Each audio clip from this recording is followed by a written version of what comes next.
अरे पाप करणारा माणूस असेल तर त्यालाही मृत्यू लोक सोडून जावंच लागणार आहे, त्यालाही मरावंच लागणार आहे. आणि मृत्यू लोकामध्ये पुण्य करणारा असेल तर त्याला सुद्धा मरावं लागणार आहे. सगळ्याशी संबंध आहेत त्याचे. माझा आणि मृत्यूचा काहीही संबंध नाही असा म्हणणारा जीव या जगामध्ये जन्माला यायचा आहे, तो जन्माला येणार नाही आहे. म्हणून एक कवी आहे, तो कवी म्हणतोय मौत के साथ सभी की रिश्तेदारी है, मौत के साथ सभी की रिश्तेदारी है, आज मेरी बारी है कल तेरी बारी होगी. रोज एकाचा नंबर आहे, कधी जावं लागेल हे आम्हाला माहीतही नाहीये. कबीर महाराज सांगतात आया है सो जाएगा राजा रंक फकीर, कोई सिंहासन चढ़ गए कोई बांधली है जंजीर. या मृत्यू लोकामध्ये दादा राजा झाला तरी मरावं लागतं, या मृत्यू लोकामध्ये फकीर झाला तरी मरावं लागतं.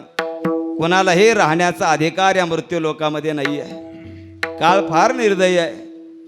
पंगत जेवायला बसली, पंक्तीवाल्या माणसानं जर जेवता जेवता आपल्याला ताटावरून उठवलं तर माणसं म्हणतात किती निर्दयी माणूस आहे, यानं जेवत्या ताटावरून उठवलं. पण काळ याच्यापेक्षा निर्दयी आहे. काळ पंक्तीला जेवायला बसून देतो, ताटं वाढवून देतो, त्या ताटातला घास हातात घेऊन देतो, हातातला घास तोंडात घालून देतो, तोंडातला घास चावून देतो. पण चावलेला घास या घशामधून खाली सुद्धा उतरून देत लगेच छातीत चमक काढतो आणि जावं लागतं. अजय तुकोबाराय सांगतायत क्या जीवन की पकड़ी आस, हाथों लिया नहीं तेरा घास, क्षणभंगुर नाही भरवसा, क्षणभंगुर नाही भरवसा, वारे सावध तोडा माया आशा, वारे सावध तोडा माया आशा, काही न चले मग गळा पडेल फासा, पुढे हुशार थोर आहे वळसागा. महाराज सांगतायत अरे या जगामध्ये एकदा का काळानं आमच्या गळाला फासा टाकला की परत काळ कुणाच्याही बापाचा ऐकत नाहीये. डॉक्टर एवढे हुशार झाले. आज तर एवढं आपलं या ठिकाणी विज्ञान प्रगत झालंय की चंद्रावर आता आपलं यान गेलंय. चंद्रयान 3 चंद्रावरती गेलंय. तिथं योग या ठिकाणी साधनाची त्या ठिकाणी शोध चालू आहे.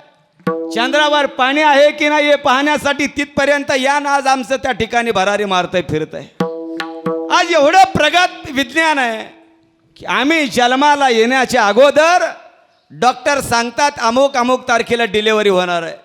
म्हणजे आमची जन्माची तारीख डॉक्टर अंदाजे का होईना आमच्या जन्माच्या येण्याच्या अगोदर सांगतात. अगोदर डॉक्टरला समजतं मुलगा होईल की मुलगी होईल.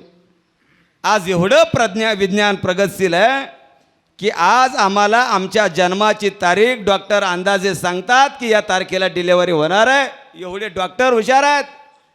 पण या जगामध्ये असे डॉक्टर जन्माला आले नाही, भविष्यात कधीही येणार नाहीये. आमच्या मरणाची तारीख अंदाजे का होईना सांगतील की गणेश महाराज तुम्ही या तारखेला मरणार आहे म्हणून. या मृत्यू लोकामध्ये मरण कोणालाही माहीत नाहीये. पण ते बरोबर आमच्या घराचा पत्ता काढल्याशिवाय राहत नाही. तुम्ही मरणाच्या भेन कुठेही लपून बसा, जेथे जावे तेथे कपाळ सरीसे. तुम्ही जिथं जाल तिथं मरण तुमचा पाठलाग करणार आहे. तुम्ही एखाद्याच्या लग्नात गेले तर मरण तुमच्या बरोबर लग्नात येतं. तुम्ही बाजार करायला बाजारात गेले तर मरण तुमच्या बरोबर बाजारात येतं. तुम्ही एखाद्या पाहुण्याच्या कुठं कार्यक्रमाला गेले तर मरण त्या कार्यक्रमाला येतं. संध्याकाळी झोपले तर मरण तुम्हाला सोडून झोपत नाही, ते तुमच्या शेजारीच झोपतं. जेवायला बसले तर मरण बाजूला बसत नाही, ते तुमच्या ताटात जेवायला बसतं. कीर्तनात येऊन बसले तर मरण तुम्हाला सोडून बाजूला बसत नाही, ते कीर्तनात सुद्धा तुमच्या शेजारीच बसलेलं असतं. तुम्ही इकडं तिकडं पाहू नका, ते फक्त दिसत नसतं. ते दिसत नाही कोणाला, पण आल्याशिवाय राहत नाही. या मृत्यू लोकामध्ये मरण हे अटळ आहे. महाराज सांगतात सगळ्यांना मरावं लागणार आहे. ज्ञानोबारांना विचारलं महाराज मरावं लागणार आहे? महाराज म्हटले हो मरावं लागणार आहे. तुकोबारांना विचारलं महाराज जावं लागणार आहे? महाराज म्हटले जावं लागणार आहे. तुकोबारांनी सांगितलं मग ऐका, अरे मृत्यू लोकामध्ये कसंही वागलं तरी मरावं लागत असेल, किती पैशावाला झालं तरी मरावं लागत असेल, पापही केलं तरी मरावं लागत असेल तर जीवनामध्ये असं कर्म करून मरायचंय की आम्ही गेल्याच्या नंतर 4 लोकांच्या डोळ्यात पाणी आलं पाहिजे की खरंच वैजू बाभळ गावात त्याच्या इतका इमानदार माणूस परत कोणी होणार. ऐसे माणसाने मरावे, असं माणसानं मरावं की आपली कीर्ती माणसाची पाठीमागं कशी राहिली पाहिजे. आजी चांगली का वाईट? चांगली राहिली पाहिजे. अरे जगता जगता चालता बोलता एखाद्या दिवशी जर आम्हाला मरण आलं आणि या भारत देशातल्या लोकांना समजलं की ही व्यक्ती गेली तर या देशाच्या प्रत्येक लोकांच्या डोळ्यात पाणी आलं पाहिजे. एवढं माणसानं चांगलं जगावं. नाही या देशातली सगळीच माणसं रडली तर ज्या महाराष्ट्रामध्ये राहतो निदान त्या महाराष्ट्रातल्या तरी लोकांना आम्ही मेल्यावर रडावं. नाही महाराष्ट्रातले रडले तर निदान ज्या नगर जिल्ह्यात राहतो त्या नगर जिल्ह्यातल्या लोकांना तरी आम्ही मेल्यावर रडावं. नाही नगर जिल्ह्यातली लोक रडली तर ज्या पाथर्डी तालुक्यात राहतो त्या पाथर्डी तालुक्यातल्या लोकांना तरी रडावं. नाही पाथर्डी किंवा आमचा राहुरी तालुका, कोणता राहुरी तालुका नाही, पाथर्डी तालुक्यातली सगळीच लोक रडली तर निदान ज्या वैजू बाभळ गावामध्ये राहतो त्या गावातल्या लोकांना तरी मी मेल्यावर रडावं. एवढं चांगलं जगावं. नाही गावातले सगळेच रडले, मी ज्या गल्लीत राहतो त्या गल्लीतले लोक मी मेल्यावर रडलं तरी माझ्या जीवनाचं सार्थक झालं. नाही गल्लीतले सगळे रडले तर माझ्या शेजारी जो राहतो त्या घरातली माणसं रडली तरी माझ्या जीवनाचं सार्थक झालं. अरे नाही माझ्या शेजारच्या घरातली रडली तर मी ज्या घरात राहतो ज्यांच्यासाठी काबाड कष्ट करून प्रपंच केलाय त्या घरातली माणसं माझ्यासाठी रडली तरी फार झालं. नाही घरातली सगळीच रडली तर जिच्या बरोबर आयुष्यभर प्रेमानं 50 वर्ष संसार केलाय ती बायको तरी मी गेल्यावर जर मोकळ्या मनानं रडली तर तरी माझ्या जीवनाचं सार्थक होईल गड्या. पण मी एवढा बेईमान वागतो, मी मेल्यावर देश रडत नाहीये, मी मेल्यावर माझा महाराष्ट्र नाही, माझा नगर जिल्हा नाही, पाथर्डी तालुका नाही, वैजू बाभळगाव नाही, गल्ली नाही, शेजारी नाही, घरातले पोरं नाही आणि बायको सुद्धा रडत नाही. ती सुद्धा म्हणते बाईल म्हणे खर मरता तरी बरे नासेले घर थुंकोनिया. महाराज सांगतात अरे बायको सुद्धा आमच्या मरणाची वाट पाहत असेल तर तो दादा कोंडके म्हणायचा सांगून गेली या ज्ञानेश्वरी आणि माणसा परीस मेंढर बरी. मग काय उपयोग, काय बदल आपल्यात आणि त्याच्यात काय फरक आहे? काय जीवनामध्ये बदल आहे? अरे 2 हात 2 पाय 2 डोळे 1 मस्तक जर भगवान परमात्म्याच्या चरणावरती नतमस्तक होऊन मरत नसेल तर या मृत्यू लोकामध्ये माणसाचा जन्म नाही दिला असता देवानं तर बरं झालं असतं.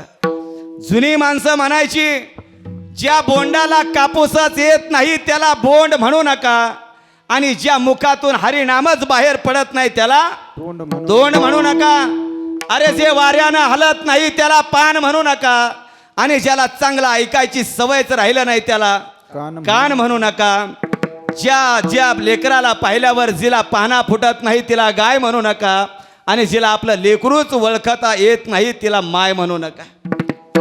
जो दानाच्या वेळी मागे आखडतो त्याला हात म्हणू नका आणि जी माणसाला उपासी पोटी झोपवते तिला रात म्हणू नका. संकटाच्या समयी आमच्या जीवनामध्ये जी आमच्या कामाला येत नाही तिला शक्ती म्हणू नका आणि आमच्या जीवनामध्ये जी प्रेमानं श्रद्धेनं केलीच जात नाही तिला भक्ती म्हणू नका. ती भक्ती फक्त याच देहाला आल्यावर करता येते आणि असा सुंदर नरदेह भगवान परमात्म्यानं दिलाय तो जर चांगली कीर्ती ठेवून माणसाला जाता येत नसेल तर मग माणसानं जन्माला आल्या आल्याच मेलेलं. एक गोष्ट होती पा, पोरं म्हणायची एक होती म्हातारीन ती लहानपणीच मेली. आता म्हातारी होती तर ती लहानपणी मेली कशी आणि लहानपणी मेली तर म्हातारी कशी? अरे म्हातारी होती पण तिला जर जगण्याचा अर्थच कळायचा नसेल तर 100 वर्ष जगली तरी ती लहानच होती म्हणून ती लहानपणी मेलेली आहे. आमच्या जीवनामध्ये 100 वर्षाचं आयुष्य दिलंय आणि जगताच येत नसेल तर मग ते मेलेलं जमाय.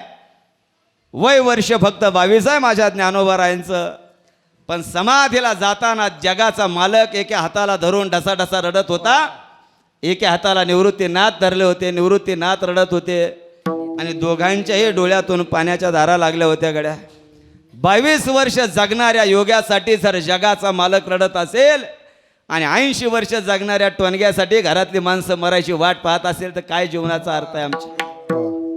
22च वर्ष आयुष्य माझ्या ज्ञानोबारायांना. जो जगाचा मालक कधीच कुणासाठी रडला नाही, आज त्या देवाच्या डोळ्यातून पाण्याच्या धारा वाहत होत्या. रुक्मिणी मातेनं विचारलं, मालक अहो माझ्या हयातीमध्ये मी तुम्हाला कधी रडताना पाहिलेलं नाहीये, आज तुम्ही का रडताय? अरे काय एका या 22 वर्षाच्या पोरासाठी तुम्ही रडताय मालक? त्यावेळेस जगाचा मालक माझ्या रुक्मिणीला सांगत होता, रुक्मिणी देव म्हणते रुक्मिणी हा एकच योगी देखील नयने, हेचे ज्ञान संजीवनी जाण त्रैलोक्याचे. या जगाच्या पाठीवर माझ्या ज्ञानोबारांसारखा योगी होणार नाही. 42च वर्ष माझ्या तुकोबारांना मृत्यू लोकामध्ये राहता आलं, पण 42व्या वर्षी तुकोबाराय असं काही कर्म करून गेले की जगाच्या मालकाला तुकोबारायांच्या दारात विमान घेऊन यावं लागलं. विठ्ठला विठ्ठला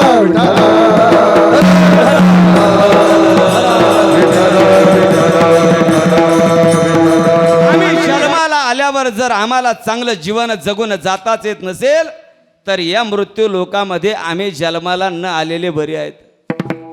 22 वर्ष आयुष्य मिळालेल्या ज्ञानोबारांचं नाव चंद्रसूर्य आहे तोपर्यंत राहील. कदाचित चंद्रसूर्य बुडतील पण ज्ञानोबारांचं नाव बुडवण्याची हिंमत कोणात होणार नाही. तुकोबाराय 42च वर्ष आहेत, चंद्रसूर्य बुडतील पण माझ्या तुकोबारांचं नाव या मृत्यू लोकामधून बुडवण्याची कमी होण्याची हिंमत कोणात होणार नाही.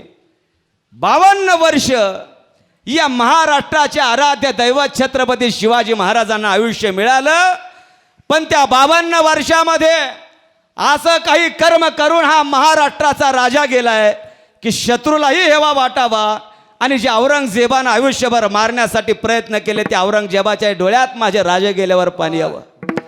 शिवाजी महाराज गेलेली बातमी औरंगजेबाला समजली, तट दिशे औरंगजेबानं सिंहासनावरून उडी घेतली, खाली उतरला. नमाजाच्या पोजनं औरंगजेब बसलाय. अल्लाह भगवान परमात्म्याकडे वरती 2 हात करून एका वैर्यानं शिवाजी महाराजाविषयी प्रार्थना केली आहे.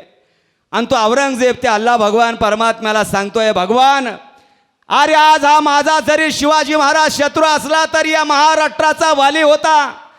या महाराष्ट्रातल्या स्त्रीच्या डोक्यावरती पदर या राजामुळे होता. या महाराष्ट्रातल्या हिंदू धर्माच्या मंदिरावरती कळस या राजामुळे होते. महाराष्ट्रांच्या स्त्रीच्या अब्रूला हातही कुणाची लावण्याची हिंमत होत नव्हती. ते उपकार माझ्या राजाच्या आहेत. हिंदू धर्माच्या अंगणातली पवित्र तुळस ज्यांच्यामुळे सुरक्षित होती तो माझा राजा आहे. याच राजानं कधी गवताची काडी कुणाला हात लावू दिलेली नाहीये. असा कीर्तिवान नीती संपन्न राजा आज महाराष्ट्राची माती सोडून स्वर्गात येऊ राहिलाय.